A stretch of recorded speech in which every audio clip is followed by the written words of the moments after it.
ज्योतिष और पौराणिक ग्रंथों में युगों के मायने अलग अलग हैं। हमारे पौराणिक ग्रंथों के अनुसार 4 युग होते हैं: सतयुग, त्रेता युग, द्वापर युग और कलयुग। कहते हैं कि कलयुग में पाप अपने चरम पर होगा। वर्तमान में यही कलिकाल अर्थात कलयुग चल रहा है। ग्रंथों में इस युग में क्या क्या होगा या घटेगा ये स्पष्ट लिखा गया है। यह भी है कि इस युग में जब भी कहीं प्रलय होगी तो सिर्फ हरि कीर्तन ही उससे मनुष्य जाति को बचाएगा। तो दर्शकों, आइए मिलकर जानते हैं पुराणों में कलयुग का व्याख्यान और ये कि कलयुग में सावधान क्यों रहे। नमस्कार, आप सभी का स्वागत है द साइन नॉलेज पर एक बार फिर से। क्रमांक 1, पुराणों में ये लिखा है कि जो व्यक्ति संगठन या समाज वेद विरुद्ध आचरण कर भारत की धार्मिक और सांस्कृतिक एकता को खंडित करेगा, उसका आने वाले समय में समूल नाश हो जाएगा। पुराणकार मानते हैं कि जैसे जैसे कलयुग आगे बढ़ेगा वैसे वैसे भारत की धरती पर वेद विरोधी लोगों का शासन होने लगेगा। ये ऐसे लोग होंगे जो जनता से झूठ बोलेंगे और अपने कुतर्कों द्वारा एक दूसरे की आलोचना करेंगे। इन लोगों का कोई धर्म नहीं होगा, ये सभी विधर्मी होंगे। ये सभी मिलकर भारत को तोड़ेंगे और अंततः भारत को एक अराजक भूमि बनाकर छोड़ेंगे। क्रमांक 2, भागवत पुराण में लिखा है, जब सभी वेदों को छोड़कर मनुष्य का संस्कार शून्य हो जाएगा, जो सबके सब अधर्मी और झूठे प्रवृत्ति के इंसान होंगे, दूसरे की स्त्री और धन हथिया लेने में सबसे आगे रहेंगे। ना तो इन्हें बढ़ते देर लगेगी और ना ही घटते। ऐसे व्यक्तियों की शक्ति और आयु दोनों कम हो जाएगी। राजा के वेश में ये मलीची होंगे। छोटी बातों को लेकर के ये क्रोध की अग्नि में जलने लगेंगे। लूट घसोट कर अपनी प्रजा का खून चूसेंगे। जब ऐसा शासन होगा तो देश की प्रजा में वैसा ही स्वभाव और आचरण की वृद्धि होगी। राजा लोग तो उनका शोषण करेंगे ही, आपस में वे मिलकर एक दूसरे को उत्पीड़ित करेंगे और अंततः सब के सब नष्ट हो जाएंगे। क्रमांक 3, भविष्योत्तर पुराण के अनुसार ब्रह्मा जी ने कहा, हे नारद, भयंकर कलयुग के आने पर मनुष्य का आचरण दुष्ट हो जाएगा और योगी भी दुष्ट चित्त वाले होंगे। संसार में परस्पर विरोध फैल जाएगा और विशेषकर राजाओं में चरित्रहीनता आ जाएगी। देश देश और गांव गांव में कष्ट बढ़ जाएंगे। संत जन दुखी हो जाएंगे। अपने धर्म को छोड़कर लोग दूसरे धर्म का आश्रय लेंगे। देवताओं का देवत्व भी नष्ट हो जाएगा और उनका आशीर्वाद भी नहीं लगेगा। साथ ही मनुष्यों की बुद्धि धर्म से विपरीत चलती जाएगी। क्रमांक 4, महर्षि व्यास के अनुसार कलयुग में मनुष्यों में वर्ण और आश्रम संबंधी प्रवृत्ति नहीं होगी। वेदों का पालन कोई नहीं करेगा। कलयुग में विवाह को धर्म नहीं माना जाएगा। शिष्य गुरु के अधीन नहीं रहेंगे। पुत्र भी अपने धर्म का पालन नहीं करेंगे। कोई किसी भी कुल में पैदा क्यों न हुआ हो, जो बलवान होगा वही कलयुग में सबका स्वामी होगा। सभी वर्णों के लोग कन्या बेचकर निर्वाह करेंगे और कलयुग में जो भी किसी का वचन होगा उसी को शास्त्र माना जाएगा।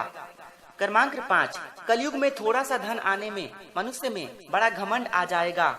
स्त्रियों को अपने केसों पर ही रूपवती होने का गर्व होगा। कलयुग में स्त्रियां गरीब पति को त्याग देंगी। उस समय धनवान पुरुष ही स्त्रियों का स्वामी होगा। जो अधिक देगा उसे ही मनुष्य अपना स्वामी मानेगा। कलयुग के लोग प्रभुता के कारण ही संबंध रखेंगे। नंबर 6, कमाया गया धन घर बनाने में ही समाप्त हो जाएगा।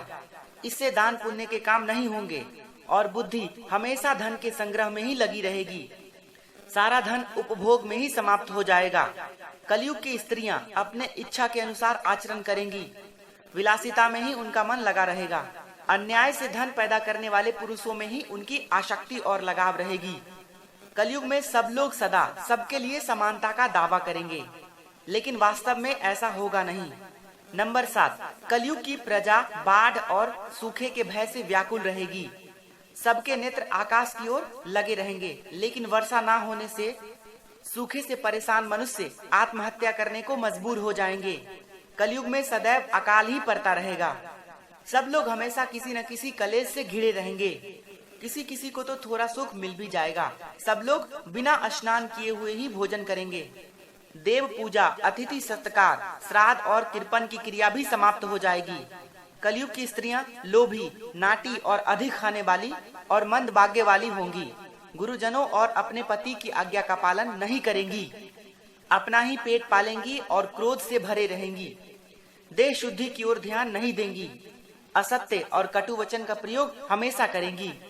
इतना ही नहीं, वह दुराचारी पुरुषों से मिलने की अभिलाषा करेंगी।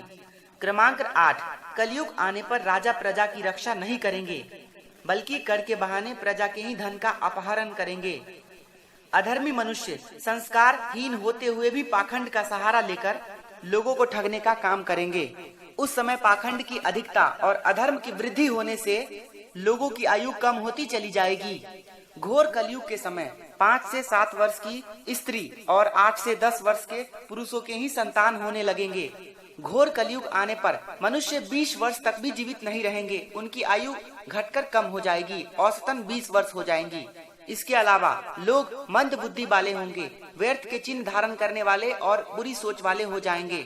क्रमांक 9, लोग ऋण चुकाए बिना ही हड़प लेंगे तथा जिनका शास्त्र में कहीं विधान नहीं है, ऐसे यज्ञों का अनुष्ठान किया जाएगा। मनुष्य अपने आप को पंडित समझने लगेंगे और बिना प्रमाण के ही सब कार्य करेंगे। तारों की ज्योति फीकी पड़ जाएंगी, 10 दिशाएं विपरीत हो जाएंगी, पुत्र पिता को तथा बहुएं सास को काम बताएंगी। कलयुग के समय के साथ साथ मनुष्य वर्तमान पर विश्वास करने वाले तथा अधर्मी और अज्ञानी होते जाएंगे। क्रमांक 10, श्रीमद् भागवत के 12 स्कंद में कलयुग के धर्म के अंतर्गत श्री शुक्र देव जी परीक्षित से कहते हैं, ज्यों ज्यों घोर कलयुग आता जाएगा त्यों त्यों उत्तरोत्तर धर्म, सत्य, पवित्रता, क्षमा, दया, आयु, बल, स्मरण शक्ति का विनाश होता जाएगा। कलयुग के अंत के समय बड़े बड़े भयंकर युद्ध होंगे, भारी वर्षा, प्रचंड आंधी और बहुत जोरों की गर्मी पड़ेगी। लोग खेती काट लेंगे, कपड़े चुरा लेंगे, पानी पीने का सामान और पेटियां भी चुरा ले जाएंगे। चोर अपने ही जैसे चोरों की संपत्ति चुराने लगेंगे, हत्यारों की भी हत्या होने लगेंगी, लोगों की आयु भी कम होती जाएंगी। कलयुग के अंत में जिस समय कल की अवतार अवतरित होंगे, उस समय मनुष्य की परम आयु केवल 20 या 30 वर्ष ही रह जाएंगी। जिस समय कल की अवतार आएंगे, उस समय मनुष्य की लंबाई काफी घट चुकी होंगी। अब अंत में इस घोर कलयुग से बचने का एकमात्र तरीका ये है कि व्यक्ति को वेदों की ओर लौट आना चाहिए और हरि कीर्तन करके खुद को सुरक्षित रखना चाहिए। क्या ये सब लक्षण आज हम सबके सामने नहीं है? नीचे कमेंट्स में हमें अपने विचार अवश्य बताएं। धन्यवाद।